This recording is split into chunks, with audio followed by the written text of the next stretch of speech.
اور مومن ہمارے سپاہی ہیں۔ جناب طیب اردگان نے اسلامی اقدار کے نفاذ سے کبھی انکار نہیں کیا، لیکن انہوں نے ہمیشہ ترکی میں سیکولرزم کو جاری رکھنے کا حلف لیا ہوا ہے، مگر اس کے ساتھ ساتھ وہ ترکوں کو اپنے مذہبی عقائد کو کھلے طور پر ظاہر کرنے کے حامی بھی ہیں۔ اس وجہ سے چھوٹے شہر اور قصبوں میں انہیں سلطان کے نام سے پکارا جاتا ہے، جو کہ سلطنت عثمانیہ کی یاد دلاتا ہے۔ آپ کی اہلیہ تقاریر میں سر پر حجاب لیتی ہیں۔ دوستو اب بات کرتے ہیں کہ یورپ اور مغربی طاقتیں آخر ترکی سے خفا کیوں ہیں یا ان سے ڈرتی کیوں ہیں؟ تو دوسری جنگ عظیم کے بعد سلطنت عثمانیہ کو توڑ دیا گیا تھا، اور پھر جدید جمہوری ترکی کے بانی کمال آترک نے مغربی طاقتوں سے 1923 میں ایک معاہدہ جس کا نام تھا معاہدہ لوزان اس پر دستخط کیے تھے۔ اس معاہدے کی روح سے خلافت عثمانیہ ختم کر دی گئی تھی۔ معاہدہ لوزان 100 سال پر محیط تھا اور دراصل ترک عوام اور مسلمانوں کے خلاف مغرب کا ایک ایسا پھندا تھا جس نے ترکی کو ہاتھوں پاؤں باندھ کر مسلمانوں سے علیحدہ کر دیا تھا۔ لیکن اب یہ معاہدہ 2023 میں ختم ہونے جا رہا ہے اور اپنی مدت پوری کر رہا ہے، کیونکہ 100 سال ہونے والے ہیں۔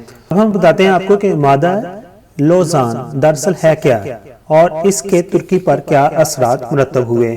اسی لیے 2023 کے بعد ترکی کے صدر طیب اردگان کہتے ہیں کہ ترکی پہلے جیسا نہیں رہے گا۔ جب یہ بات کہتے ہیں تو یہ سوال اپنے اندر نہایت دلچسپ معلومات اور تاریخ رکھتا ہے۔ دوستو معاہدہ لوزان کی روح سے خلافت عثمانیہ ختم اور سلطان کو ان کے خاندان سمیت ترکی سے جلا وطن کر دیا گیا تھا اور سلطان کی تمام پراپرٹی کو بھی ضبط کر لیا گیا تھا۔ اس کے علاوہ ترکی کو ایک سیکولر اسٹیٹ قرار دیا گیا تھا اور ترکی پیٹرول کے لیے اپنی سرزمین کو استعمال نہیں کر سکتا تھا، یعنی اس معاہدے کے تحت وہ اپنی زمین سے پیٹرول نہیں نکال سکتا تھا، بلکہ اپنی ضرورت کا سارا پیٹرول وہ امپورٹ کرے گا اور 100 سال تک اس معاہدہ کا وہ پابند بھی رہے گا۔ اور ترکی کا سمندر جسے باسفورس کہتے ہیں اس کو عالمی سمندر کا درجہ دے دیا گیا تھا، وہ اس لیے کہ جو بھی جہاز وہاں سے گزرے گا وہ ترکی کو کوئی ٹیکس پے نہیں کرے گا۔ دوستو باسفورس کا سمندر بہت ہی اہمیت رکھتا تھا، جو کہ بحیرہ اسود، بحیرہ مرمرہ اور بحیرہ متوسط کا ایک لنک فراہم کرتا تھا۔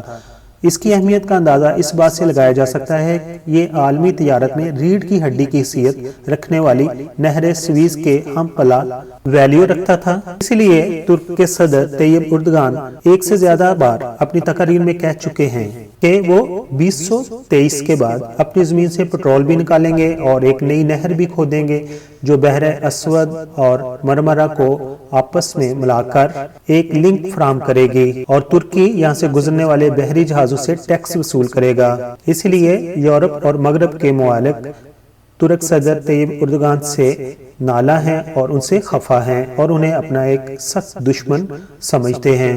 ترکی اور پاکستانی گورنمنٹ ایک معاہدے پر سائن کرنے جا رہی ہیں جس کے بعد پاکستان کے لوگ اور ترکی کے لوگ دوہری نیشنلٹی رکھیں گے، یعنی ترکی کے لوگوں کے پاس پاکستانی نیشنلٹی ہوگی اور پاکستانی لوگوں کے پاس ترکی کی نیشنلٹی ہوگی، اور ان کو ایک دوسرے کے ملک میں جانے کے لیے کسی ویزا کی ضرورت نہیں ہوگی۔ آپ کو یہ بھی بتاتا جاؤں، جب بنگلہ دیش میں وہاں کی حکومت نے جماعت اسلامی کے سربراہ کو غداری کے جرم میں پھانسی کی سزا دی تھی تو آپ نے وہاں سے اپنا سفارتکار واپس ترکی میں بلا لیا تھا۔ اس کے علاوہ آپ نے برما کے مسلمانوں کے لیے بھی اپنے ملک کے دروازے کھول دیے تھے۔ آپ نے برما کے مسلمانوں کے بارے میں یہ بھی کہا تھا کہ اگر ہم ظلم سے بھاگنے والوں کا سہارا نہ بن سکے تو ہم اپنے مسلمانوں پر دوسرا جو بڑا ظلم کر رہے ہوں گے۔ اس کے علاوہ آپ انڈیا کے کشمیر میں مسلمانوں کے اوپر جو ظلم ہو رہے ہیں اس کے لیے بھی آواز اٹھاتے رہے ہیں اور ہمیشہ پاکستان کا ساتھ دیا ہے۔ آپ مسلمانوں سے مخاطب ہو کر کہتے ہیں کہ میری ہر مسلمان گھر اور خاندان سے اپیل ہے کہ اسلامی ثقافت پر فخر کریں جو کتاب اللہ اور سنتے رسول صلی اللہ علیہ وسلم سے آتی ہے، اور مغربی ثقافت کی نکالی مت کریں، وہ دھوکہ دیتی ہے اور خاندان کو برباد کر دیتی ہے۔ دوستو آخر پر بات کریں گے آپ کی ازدواجی زندگی کی۔ تو آپ نے 4 جولائی 1978 کو ایمنی گلباران سے شادی کی اور آپ کی وائف سے آپ کے 4 بچے ہیں۔ آپ کے بچوں کے نام کچھ اس طرح ہیں: احمد، بلال، ارسا اور سمیع، یعنی کہ آپ کے 2 بیٹے ہیں اور 2 بیٹیاں ہیں۔ اور آخر پر میں دعا گو ہوں کہ اللہ تعالیٰ مسلم امہ کو صحیح راہ اور ایک دوسرے کی مدد کرنے کی توفیق عطا کرے، آمین۔ دوستو دوسرے چینل کی طرح میں شروع میں نہیں کہتا کہ میرے چینل کو سبسکرائب کر دیجئے، لیکن ابھی آپ نے ویڈیو مکمل طور پر دیکھ لی ہے، اگر پسند آئی ہو تو میرے چینل کو سبسکرائب کر دیجئے۔ آپ کا بہت بہت شکریہ۔